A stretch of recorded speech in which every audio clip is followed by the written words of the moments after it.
Welcome to workshop 4, which we refer to as asset accumulation strategies and what that looks like. And my name is Daniel Fehr-Krahn, and I've been with our campaign for over a decade.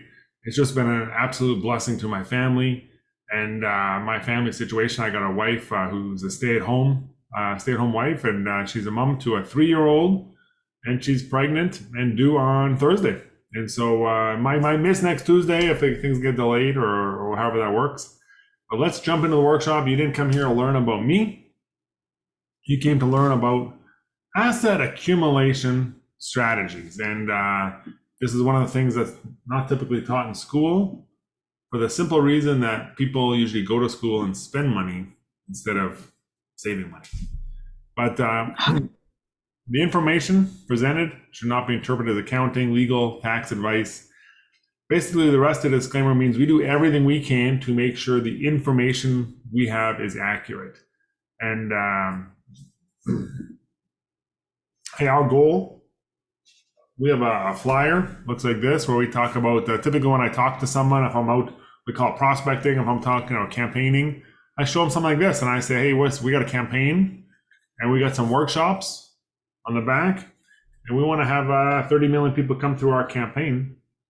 And we're also expanding. And one of the cool things about our industry is our industry has an above average earning power, and we have a system that kind of bridges financial education and financial independence, where there's got to be something in between that allows us to take those actions.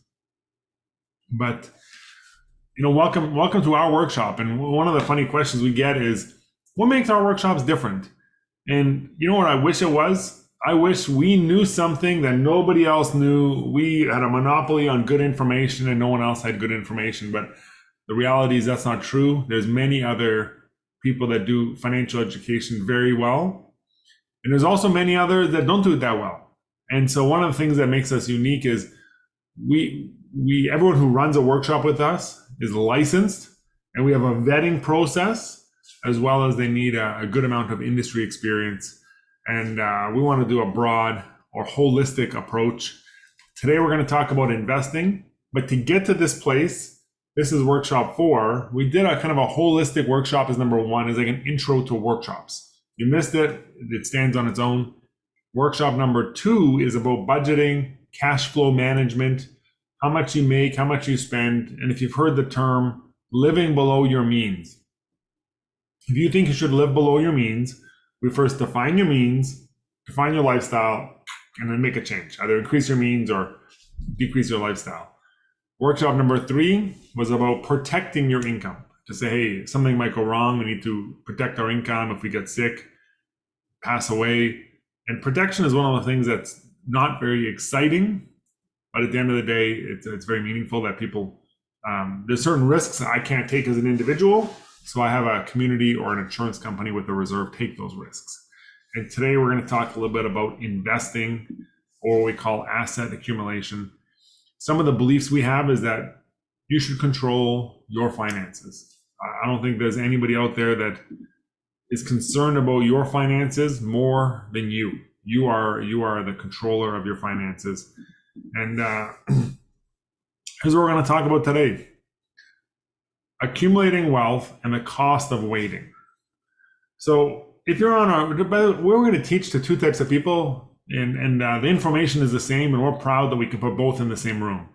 If someone is working to work with us on selling financial services products through education, one of the things that causes people to buy is urgency or fear of missing out, and buying something that's scarce. But saving money is not that scarce. Everybody has access to it. But one of the things that makes it scarce is the time. And then we're going to look at historical returns, average returns, and most importantly, your returns. And then we look at investment strategies and minimizing risk. What does that look like? Where if someone just asks for the greatest return, the question about risk always comes up. And if the first question should be about risk, the second question should be about return. But when you look at investment intelligence, when was the first time you encountered anything investment related. I used to be an athlete. I used to compete, and I competed in Olympic Taekwondo. And I had a guy I was competing with. I was in the Dallas arena and in a competition, and the guy was reading a book on investing. And he said, "You should do this." And I told him, "I should pay off debt first." And he said, "Why don't you buy investments, and then your investments could pay off your debt so you don't have to." I didn't know what that meant. I thought, wait a minute, I'm just trying to work hard and be in construction. And so I started saying, hey, maybe I'll borrow the book, or maybe I'll buy the book. But I ended up buying the book and reading it. And it's a classic book on investments. But it started my curiosity that I was looking to learn about money. And so when someone approached me about this opportunity here, I was already open to it. And but at an age, someone says, I got to start something. And for me, I didn't think about starting to invest. I started to learn. Then when I started making more money, then I started to invest a little bit more. But where do you get your investment advice from? How do you know what to do with it? And knowledge, begin with knowledge. We talk about a strong financial foundation.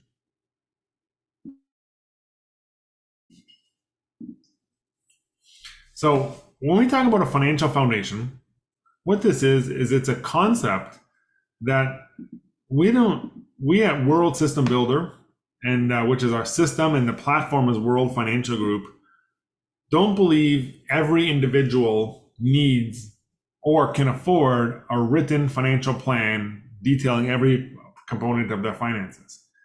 And so when you buy how much insurance, when you pay off your debt, when you save cash, when you invest, and then kind of writing it out. And what we want to do is simplify it, where what a financial plan is deciding when and how you buy financial products. For example, if I have a house and I'm building a house, I buy concrete first. Then I might buy the framing. Then I buy the electrical. Then the flooring. Then the lights. And I do it in a specific order. Finance is the same way. And so instead of individually writing it out, what the financial industry has done is says, hey, if you need a financial plan, we'll do the financial plan and then we'll provide the products. But the problem with that is a lot of people don't have the time because they're working very hard, but they also aren't in a position where they can afford that level of service to pay someone thousands of dollars to go through every home. And most people's finances are not that complicated. It comes down to this. We jump into emergency fund we're going to talk about today, but it comes down to this. If there was a crisis, do you have protection against that? If you crash your car, if your house burns down, if you pass away, if you have a heart attack, cancer, there's a few crises under 10 that if you have, you can insure against it. Maybe you insure a phone if you're prone to dropping it. Now the new phones, that even if you drop them in water, they're still insured. But anything that can go wrong, if it's an unknown, you should buy protection. And everybody's need is different because everyone's peace of mind required is different. And then debt management is we have a program called Debt Roll-Up, and we want to help you get out of debt. Or refinance, maybe it's refinance first, then get out. But we want you to be in control of your debt and then have cash. How much cash you have is usually depending on your income, your situation, how much cash you're able to save. But it puts people in a position where you decide how much cash you need. And then finally, investing. And so most of our career, we're actually getting people ready to invest by getting their proper protection, getting them out of debt and emergency fund. And I think the financial foundation is almost an advanced version of what we used to call the X curve, which means you should save and invest and pay off your debt and get some protection, where this one talks about the emergency fund and debt management, where if you're investing and you have the right insurance, that might mean you're protected if something goes wrong. And when you get old, you're protected. But during in the middle, it's a nightmare if your cash flow isn't managed properly. So one of the things you want to build is cash, emergency fund. And just because the average doesn't have $400 or 4 out of 10 don't have the means to cover a $400 emergency, they just don't have the money. And which means they use a credit card. Some don't have a credit card. But what if you have 2 emergencies in a row? So most plan for the things that make us happy. Maybe the reason why many don't plan and have enough saved for retirement is they get consumed by the emergencies they didn't plan for. You can save regularly if you have cash in an emergency fund. So it's kind of like a double-edged sword of we should have both. And many times we look at how much cash do you need? What are your expenses? If you lost your job, how secure is your income? And so when you look at emergency fund, car repairs, home repairs, for example, I had a fan broken in my house and I didn't fix it for like 2-3 weeks. It was like a ceiling fan with a light. So one room, our library, was dark. And then finally my wife says, why haven't you bought a $200 ceiling fan? It was $125 on Amazon. I said, I don't really feel like spending the money. She says, we have the money. Just go buy it. So I bought it. I don't want to go shopping. So I went and bought it. And I got something wrong with my car. I got to take that in. I haven't done it yet. But not because I don't have a little bit of emergency money. But I haven't lost my job or serious illness. But having extra money, you're not actually buying an investment return. You're buying insurance against debt. So you can stay out of debt when an emergency happens. And if you end up having no debt, debt is really cancer when it comes to your income because you got to pay it back. So a basic rule of thumb is to have at least 3 to 6 months of your total expenses, not always your income, where my income is actually significantly higher than my expenses. So my expenses are about $3,000 to $4,000 a month, and my income is significantly more than that. And so it puts me in a position where I don't want to save 3 times my income, but step one is to get $1,000. And I would do step one before aggressively paying off debt. So $1,000 can solve most small emergencies, toothache, stuff like that.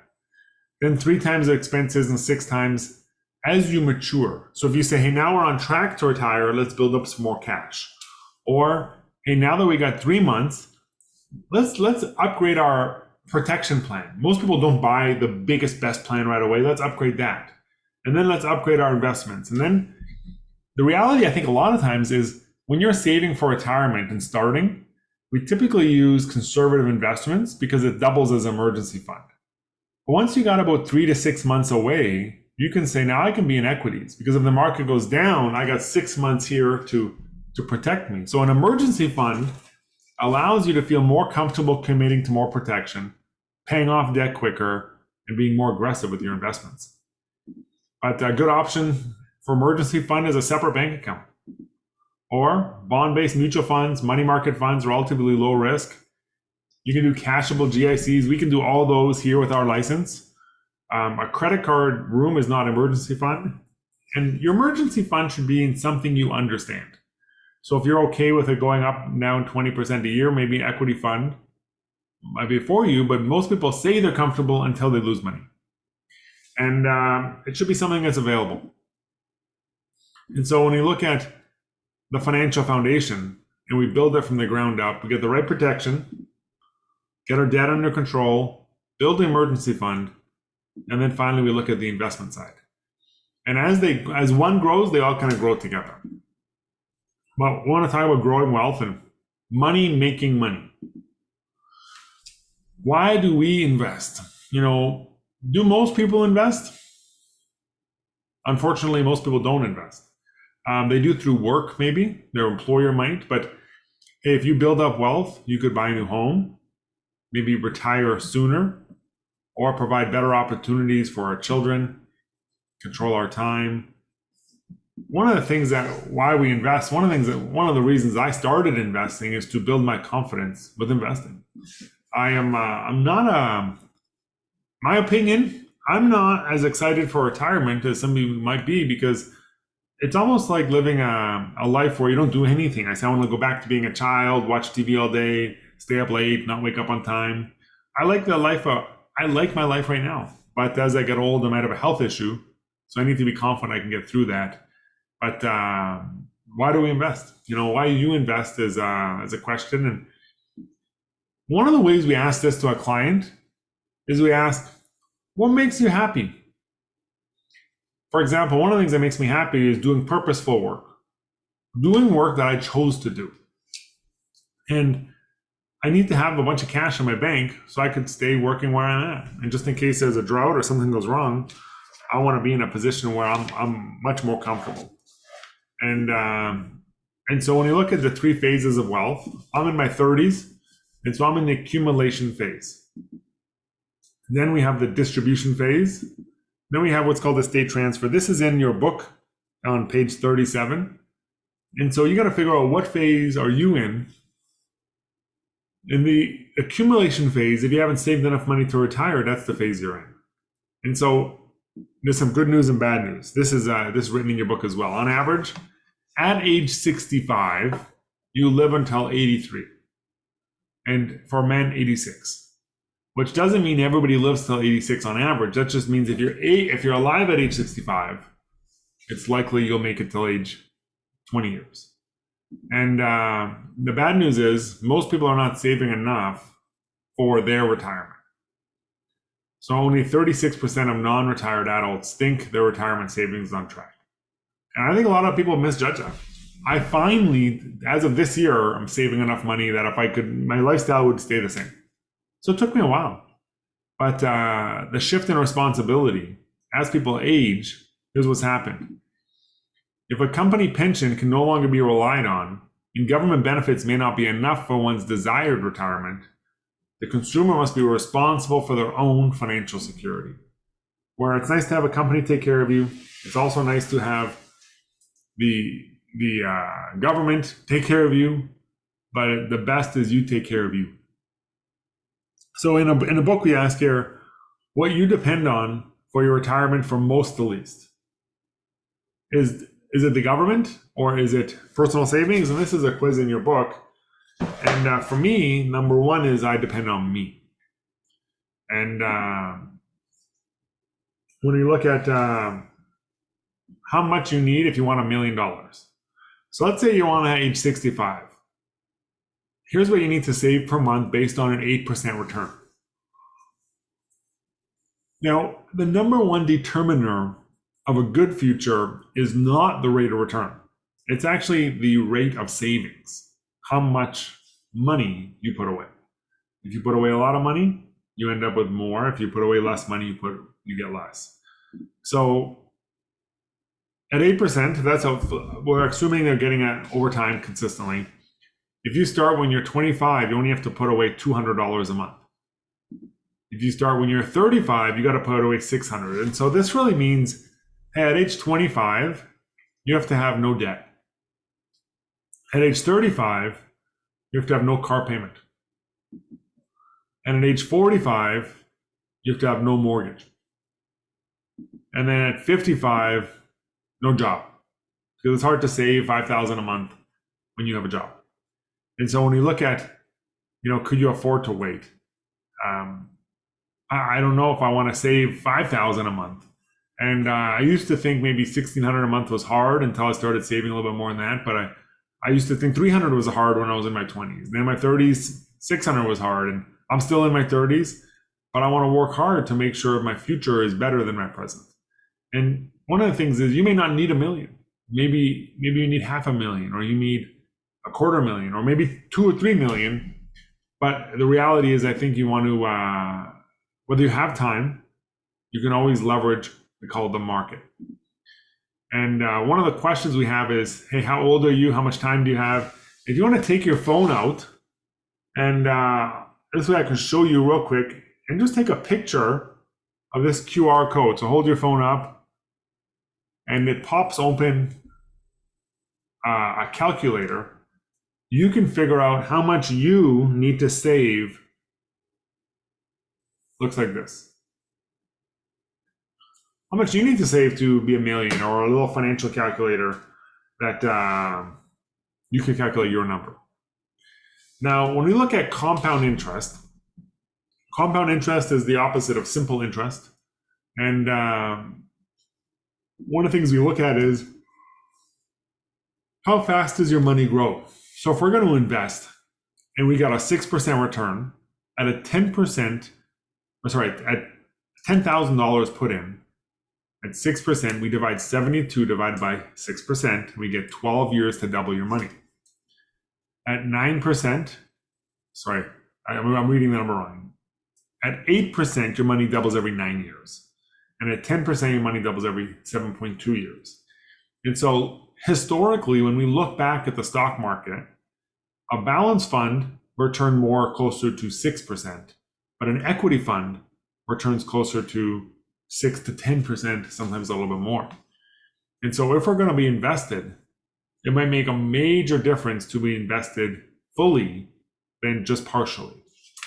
And so it depends on your risk tolerance, but the difference between 80,000 and 300,000, either way, you're only putting in 10,000. Now, if you were to put in a lot more than 10,000 every year in the future, life looks a lot better too. And so, hey, when we're saving for retirement, we have different vehicles we can use. The number one thing we look at is how much do you put into each vehicle? For example, how much do you save in your RSP, TFSA, your life insurance, stocks and bonds, your home equity? Are you paying that off quicker? What do you have and how much do you know about what you have? And so essentially they all boil down to the equity and bond markets via mutual funds or ETFs. So the equity market, stock market is the same thing. Stock market, equity market, same thing. It's a financial market where shares of companies are issued and traded either through exchanges or over-the-counter markets. And so the ETF or exchange traded fund is a style of packaging a bunch of stocks. And so a stock market, it's actually not, you're not buying, for example, if I buy Apple stock, I'm not buying it from Apple. I'm buying it from someone else who owns it. Apple sold that to the public, and the public exchanges it on a market. Now, instead of exchanging single stocks, you can buy an ETF, which is just a basket of stocks. You buy it from another investor. And a mutual fund is a manufactured basket of stocks, and they make changes to that basket on a regular basis. We call that professional money management. But when we look at a strategy, we want to make sure your strategy is as long as your lifetime, as long as your time horizon. So people ask, what's the next best? Stocks, real estate, precious metals, crypto's big. You know, I hear lots. Well, crypto, losing money in crypto is big right now. That's what I would like to say. But, I think you should become educated. I don't think you should follow trends. I think you should follow your financial foundation. And you should learn strategies to say, maybe I want to be in a position where I never lose money. Or I'm in a position where I'm okay buying real estate. Or I'm in a position where I buy what I understand. But many times if it's a new, we don't always understand it. But this is a graph of the Canadian market for over 50 years. And the Canadian market has been blessed with being one of the most volatile markets in the world because it's mostly it's mostly resources and banking. But we can look in here, we can look in our, this one isn't in our textbook, but the up in the market is far bigger than the down. And so if I want to say, hey, I want to invest, the average length of an up market is around 100 months. Some are 40 months, some are 131 months, but the purple is how many months it lasted for. And so for example, recently we had a COVID downturn for 22% over 2 months. Then it started going up again. Recently we're coming down for about 6 months. And then after it goes down, it almost always goes back up. So if you're going to be investing for any length of time, you're actually buying a security and then selling a security. But the buyer of that security doesn't guarantee you a price. That's why it's volatile. So if I buy a basket of stocks called a mutual fund, I have to sell that basket based on the price of the underlying funds or stocks. But those, we don't have a buyer yet. And so it's priced every day. And the higher it goes up, more people want to buy. The less people want to buy, it kind of drops the price. And it usually reflects the real value of the underlying companies. But if we look at the last 3 years, in 2019 to 2022, if we look at the beginning of 2020, how do you feel? Right away you lose money. Pandemic shows up, we got lockdowns, nobody's going to work. Emotionally, people say, oh, this is going to end everything. But the reality is, it doesn't end. It just recovered very fast. And so the last couple of years, if people would have started off around 16,000, they ended over 20,000. And emotional person says, hey, when it goes down, I want to sell. When it goes up, I want to buy. But there's some logic to not wanting to lose money. So here's an example. If you lose 10%, you need 11% to get back even. If you lose 20%, you go down from 100% to 80%. Then you need 25% of 80 to get back even. And the numbers have more spread. So if you lose 50% of your investments, you need to double your investment to get back to even. So a loss is actually very detrimental to an investment when you're looking at a percentage basis. If you lose 60%, you need 150% to get back, because it goes down to 40, and 150% of 40 is 60, so that's where you need to come back. But have you ever experienced a market crash in your lifetime? And if you're invested right now, you might see it. And so one of the ways we can avoid the risk of a market crash is something we call dollar cost averaging, what is the average price that you pay for a security? And so an example is, if you put one lump sum in, let's say right now, we don't know what the market's going to do right now. We never know the future, but we can say, instead of putting $900 in today, I can do $100 over the next 9 months.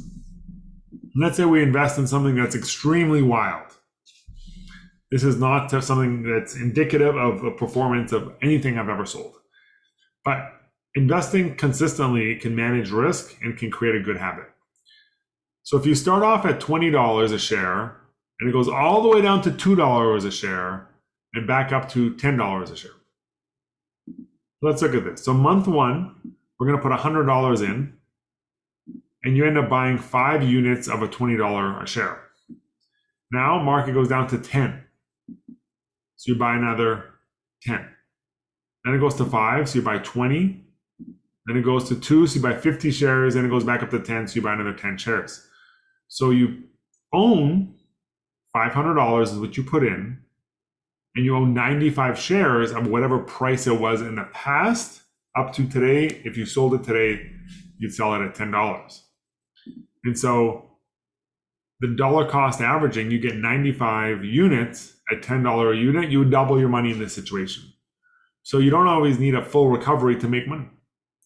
And so investing consistently can manage risk and create a good habit. In fact, one of the things I've done with my wife is we increased our monthly savings because we thought the market's been volatile this year. Let's add more money this year and keep our lifestyle tight. And so far it's been a blessing. And so if people are worried about the stock market, when you do lump sum, if let's say someone's coming from a bank and they have 100,000, we can actually do like $2,000 a week. We move the whole lump sum over into a money market account or a bond account, and then $2,000 a week goes into the market. And it allows us to avoid the investing on the worst day. But the other way we reduce risk, by the way, if you have a question or if it's not clear, feel free to put it in the text and in the chat, and I'll see if I can address it if it fits in. Diversification is probably the number one determiner of your long-term success investing. You don't even need to be a good investor to be a good investor. You just need to invest. And so don't put all your eggs into one basket. You might have heard that. What it means is, maybe instead of just buying one company, you buy 3 companies. Or instead of just one industry, you buy 3 industries. I think the greatest example is, let's say you own a casino. And one day, one guy comes in with $1 million and he starts gambling. Now you might make a lot of money that day, up to $1 million. You might lose a lot of money, up to unlimited, because they're gambling. But let's say instead of one customer with $1 million coming in, you have 1,000 grandmothers with $1,000 each. Now your income becomes predictable because Each $1,000, maybe on average they lose 20% every Tuesday. They come in, on average they lose 20%. Some make money, some don't make money. But having a diversity avoids you from the risks, but the potential gain is always the same. And so where diversification meets risk tolerance is asset allocation is an investment strategy that says, what's your risk tolerance? And a licensed financial professional can help you determine what suits your needs. And what I mean by that is, when you start off investing, conservative or income-based investments are usually bonds where you get if you hang on to it, you get what you're promised, as long as the person that promised you is still in business. So if it's a government bond, the government has to be solvent. If it's a company bond, the company has to be solvent. So just like when you buy a house, you do a credit check.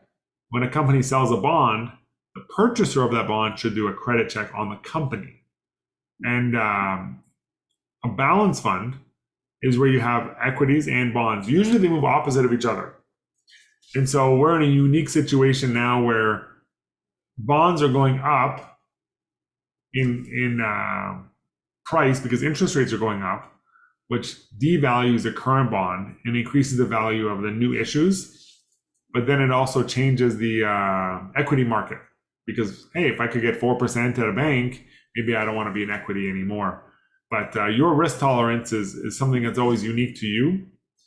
And one of the things that we can look at let me go back here. Actually, we'll talk about risk tolerance again after we talk about rebalancing. So assets in a portfolio will gain or lose value over time. This is the job, I think, of a good quality advisor. The percentage of it takes a portfolio will shift. The percentage it makes of the total portfolio will shift. So if you have a portfolio that says it's 25-75, and the 25 is equity and the 75 is an income portfolio, the equity might grow into 30%. So now you're a little more risky than you were before. So maybe you want to do is rebalance, take some of the equity and buy some of the fixed income of the purple. And so rebalancing is almost like dollar cost averaging, but you're not putting more money in. So what it is if one fund goes up and one fund goes down, we'll go back to 50-50. And so sometimes if someone wants to be exposed, for example, to global equity, we can do like a global equity growth manager and a global equity value manager. And then 1 year, maybe growth does good, value doesn't as well. So you can sell some growth and buy the value. The next year it goes back and forth. So if someone owns two funds, it allows you to rebalance. If they own more than two funds, sometimes your statement can look like chaotic. And so you have to balance some statement experience as well. But I think reevaluating the rebalance should be done annually, but for sure every couple of years. We have a risk and suitability questionnaire. If you go to if you scan this right here, I'll show you right now. Take your phone, scan this thing so you have it. And I'm going to share my screen. And I'll show you exactly what it looks like. If you don't scan it with your phone on our website, you can go to workshops, tools, debt roll-up calculator, savings calculator I showed you before, and then the risk and suitability calculator. And so what this is we want to know basic things because for the most part, investing is very systematic. If you tell me what you're going to do, I could tell you what you should be eating for food. If you're going to have a wedding, almost all wedding meals are the same. If you're going to go to the picnic, almost all picnics are the same. So investing, we say, okay, what's your email address? What's your name? And then how long are you investing for? 1 year or less is different than 10 years or more. Or do we just manage a tiny portfolio, a little bit of your, just a little piece? So we look at, okay, if they maybe manage a small portion, you can take more risk if you only have 10% of the portfolio. Maybe you own a lot of real estate or a lot of other things. But if we manage most of it, and we try to do this in English, what's your experience regarding investing in financial markets? Someone says, I'm very experienced. I say, perfect. Then I ask the question, which sentence best reflects your feelings about investment risk? Now, investing has feelings involved. They say, I want as much as possible assurance. I want as much assurance as possible I will not lose money. Now, we have other ways. We can do what's called an extra deposit option in a whole life insurance. We can do guaranteed investments. You can look at paying off your house. You can look at other things that are guaranteed not to lose money. We have lots of them. We can also look at guaranteed investment funds, or we call them like a pension. In the next workshop, we'll talk about that. Or I want some balance, or I want as much growth as possible. So we ask the client. And many times we don't tell them what they want. We ask, very curiosity, how do they feel? Are you able to handle your financial emergencies outside of your investment plan? So a lot of times when people start off, their investment plan is their emergency fund. Hey, which of the following statements best describes your reaction if the value of a portfolio suddenly declined by 15%? I would be very concerned. I text my advisor every hour. I'm investing for long term. And over here, I'm investing long term. I'd be very concerned. So we can look at, what is the reality of what would happen? How optimistic are you about long-term prospects of the economy? Some people, I'm actually dealing with a client tonight. He's quite pessimistic. So then, we say, okay, he says, no, it's going to crash. It's not going to go good. And then we say, rate your investment tolerance from 1 to 10. How much do you like risk? Is risk a good thing? Put 10. Risk is a bad thing? Put 1. And then here, based on the hypothetical graph below, you would be most comfortable holding where the best year was 5, but the worst year was -2. Best year was 20, worst year was 10, or the best year was 40, worst year was -30. And then we can say, hey, what is my score? And they email me my score. So it's in my email, but it would show here, hey, they give you a score of 41 points. Maybe you should be mostly in equities. And your bond portion is usually similar to your age. So if you're doing this on we call it an investor profile questionnaire, this should be similar to your age. So if you're 20 years old, being in equity is no big deal. Being moderate, maybe 30 to 50, if you're in your 30s to 50s. As you get older, maybe 70 to 90 fixed income, you want to have some guarantees. And so that's what that risk profile questionnaire is and looks like. And we use that with our clients to explain, hey, what is your risk? And each investment firm has their own. But you find out your investment risk type. Now, there is no here's your risk. It's always a conversation, and risk tolerance is dynamic. And risk tolerance is also something different from risk capacity. Risk capacity means I can currently, in my current investment situation, I can afford to lose money. I have the capacity to lose money and recover. But most people, if they're older, don't have the capacity to lose money anymore. Even if they could tolerate it, their financial situation is such that it would just devastate them. So the capacity depends on their financial situation, but the risk tolerance affects on their emotions. So many times, husband and wife have the same capacity, but different risk tolerances. And then the risk tolerance and the risk capacity make up a risk profile. And it's something we discuss with the client. And when we're looking on things like, how can I improve on what I have? So we have some investments that we have some guarantees on it. We also have some that we have what's called a covered call, where they can put some guarantees that each individual stock has insurance on it. But there's some very unique things in the marketplace that can improve on take less risk and get the same return. What is your current strategy? Are you saving every month or once a year? Are you in an equity fund, balance fund? And for the most part, you look at the track record, and if two funds have a very similar track record, then both funds are probably very good quality funds. There's a lot of good quality funds. It's hard to say if someone shows me the fund, I'm like, oh, that fund's terrible. Usually it's not terrible. Usually it's like, oh, that's a great fund. Maybe usually there's a better fund out there. Just like if you play hockey, there's always a better player. If you watch UFC, there's always a better fighter. And in investing, there's always maybe something that we can say, hey, we can do something very similar and make an improvement. You can get a second opinion. Usually, by the way, if you're an advisor here, what you want to do is show clients second opinions during a client review. During a client review, I recommend drawing out the financial foundation or showing our campaign intro and saying, this is a financial plan. You have this much insurance. How much debt do you have? How much emergency fund do you have? How much investments do you have? Here's the whole picture. And how do you feel about this? How do you feel about that? What do you want to discuss today? And have them lead it, but you provide the structure. And then, knowledge is power.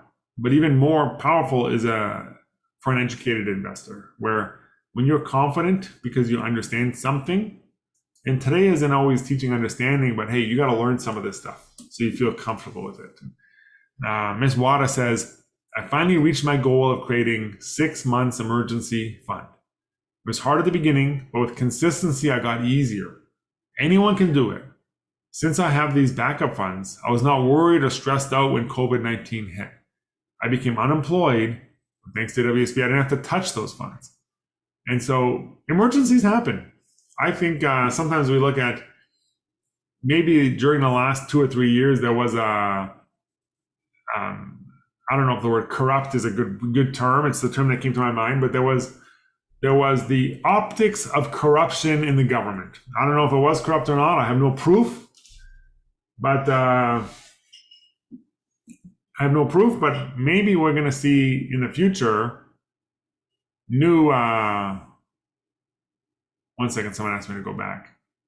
We're going to see new issues. Yes, it's this one. Can you get the big bolded part, like knowledge? Yeah. Thank you so much. I'll be quick. Thank you. No problem. Knowledge is power, but it's even more powerful for an educated investor. And I think knowledge compounds. By the way, the survey we had is also in our book.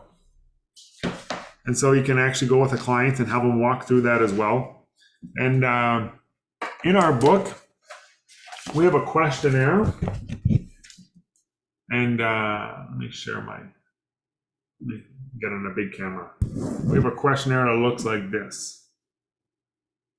I don't know if you can read that, but it basically says, someone invited you here because they either care about your future. They know that if they help you with your future, even if they're not super concerned about it, they also benefit their future. That's how business works, where two people think they can benefit each other, so they shake hands. But it says here, hey, I'd like to complete a financial needs analysis, figure out what I need. Or I want to learn how to implement these concepts in my financial strategy. Or I want to review the asset allocation of my current portfolio, make sure it matches my current risk tolerance. Or I want an analysis of my current investments to determine how competitive they are. And we got some software called Precision where we can show every investment in the marketplace, how they match up, and kind of like a before and after. But if someone invited you out, could you do me a favor in the next 10 minutes and reach out to them? And usually we text, maybe call them and just say, I was in the workshop and I think I might need to save more money. Or I think, and to have that discussion where many times it's sometimes awkward to invite a friend to a workshop about money, but they're worried that maybe you say, hey, it was terrible. Even if you think it's terrible, don't tell them. Tell them it was awesome. Encourage them in their journey here and connect with the person that invited you. And anytime you want to know what they think, just ask them, what did you think of workshop? What did you think of this workshop? And have a conversation about it. And conversations lead to understanding. But we also are expanding. We're looking for people who like what we do. If you don't like what we do, then maybe we're not looking for you, but we're looking for people who like what we do. They want to be their own boss. They want to work harder than the average person and have the potential to be rewarded for that. And they want to control their earning power. That doesn't mean you earn more money. Usually what it means is you earn the same money, but you don't work as much. That's typical. If someone wants to make $50,000 here, they can work a little less, make their 50, and spend a lot more time with their family. But we think what we do is good, And if you think it's good, we love to shake your hand and teach you a little bit more about that. We have other workshops and work with a financial professional to help you. And the more you learn about what the structure of a financial plan is, then you can say, oh, that's where my insurance fits. That's where my debt fits.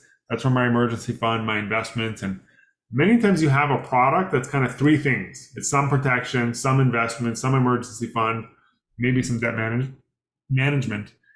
But that is our workshop for today. We're 45 minutes in. And if you have any questions, I got a few minutes for a question or two.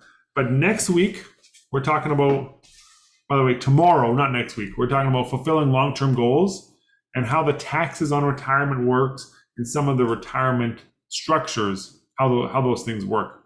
But I also have a website. WFG provides us a website, and that allows me to collect reviews.